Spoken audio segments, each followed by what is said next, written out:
आता जो तुम्ही फ्रेम पाहिला ना, तो Instagramला खूपच ट्रेंड असाल. त्याच्यावरती हे जे ट्यूटर आहेत आपण आणलेला हा जोड आहे तो तुम्ही एका क्लिकमध्ये क्रिएट करू शकता VN ॲप्लिकेशनमधून. जर कोणी आपल्या चॅनलवरती नवीन असेल तर चॅनलला सबस्क्राईब करून ठेवा.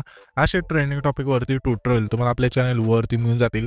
आता तुम्हाला काय करायचं, हाऊ डू यू क्रिएट करण्यासाठी तुमचं VN ते ओपन करायचं आहे. ओपन केल्यानंतर VNच्या होम स्क्रीनवरती यायचं. होम स्क्रीनवरती आल्यानंतर तुम्हाला 3 डॉटच्या शेजारी वरती QR कोडचं ऑप्शन आहे त्यावरती क्लिक करायचं आहे. गॅलरीच्या ऑप्शनवरती क्लिक करायचं आहे आणि इथून हा जो QR कोड पाहता इथून तुम्हाला सिलेक्ट करायचा आहे. स्क्रीनवरती सुद्धा पाहू शकता आणि आपण खाली सुद्धा तुम्हाला इथे दिलेला आहे.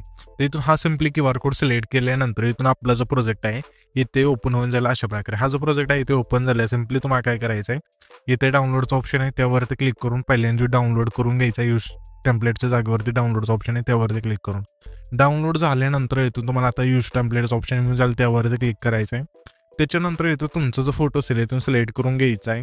ते इथं आपण हा जो फोटो आहे इथून सिलेक्ट करून घेऊया. इथून हा फोटो सिलेक्ट केल्यानंतर इथे तुम्हाला एक मेसेज येईल रिप्लेसचा. सिम्पली रिप्लेसचा ऑप्शन आहे त्यावरती क्लिक करायचं आहे. त्याच्यानंतर इथे तुम्हाला खाली नेक्स्टचं ऑप्शन आहे त्यावरती क्लिक करायचं आहे आणि इथे तुम्ही पाहू शकता की तुमचा जो व्हिडिओ आहे तो कसा क्रिएट झाला आहे. आता इथे आपलं थोडं लोड घेत आहे. तर इथे तुम्ही पाहू शकाल की इथून प्ले करून तुमचा जो व्हिडिओ आहे कसा झालेला आहे, तुमचा फोटो व्यवस्थित इथून बसला आहे का नाही ते तुम्ही इथून सर्व पाहू शकता. त्याच्यानंतर इथून आपला हा जो व्हिडिओ आहे इथून परफेक्ट झालेला आहे. तर हा व्हिडिओ आता आपल्याला सेव्ह करायचा आहे. त्यासाठी वरती जे बांधाचा आयकॉन आहे त्यावरती क्लिक करायचे. जी पण इथं तुम्हाला क्वालिटी ठेवायची इथून सिलेक्ट करायची आणि सिम्पली एक्सपोर्टवरती क्लिक करून हे जी लाईन आहे 100% झाल्यानंतर इथं तुमचा जो व्हिडिओ एक्सपोर्ट म्हणजे सेव्ह होऊन जाईल तुमच्या गॅलरीमध्ये.